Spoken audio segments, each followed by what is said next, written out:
Well, as I was mentioning a few minutes ago, I want to bring you a heartbreaking story from Yemen. It's about a young boy shown in a video that's now been watched over 50,000 times on Facebook. Now, this is a still from the video, and we see 6-year-old Fareed Shawki lying in hospital, badly injured after a missile attack by Houthi rebels. The full video is too distressing for us to show, but in it, Fareed pleads over and over with his father not to bury him.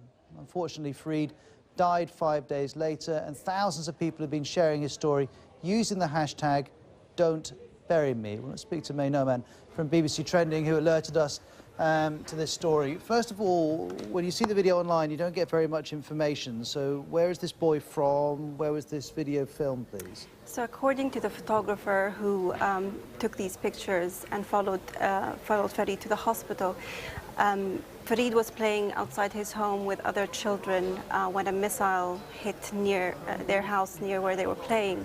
And when the photographer Ahmed Basha heard the missile, he followed the sound and he saw 5 children being ushered and carried on motorcycles and heading to a hospital. So he followed them to the hospital and saw that there were 5 children there being treated, and he could immediately tell that Fareed had suffered the worst injuries, and so he stayed with him, and that's when he captured that moment of Fareed asking the doctors not to bury him, and sadly Fareed died a few days later.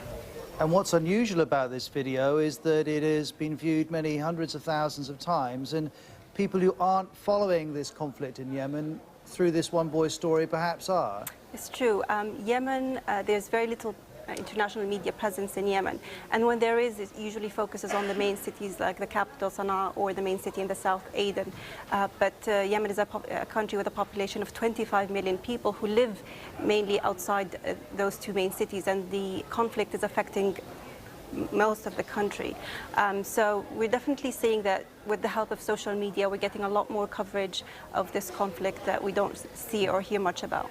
Okay, mate. Thank you very much indeed. And I became aware of this story when I read May's blog post on the BBC Trending blog. And if you put their name into any search engine, you'll find it very easily.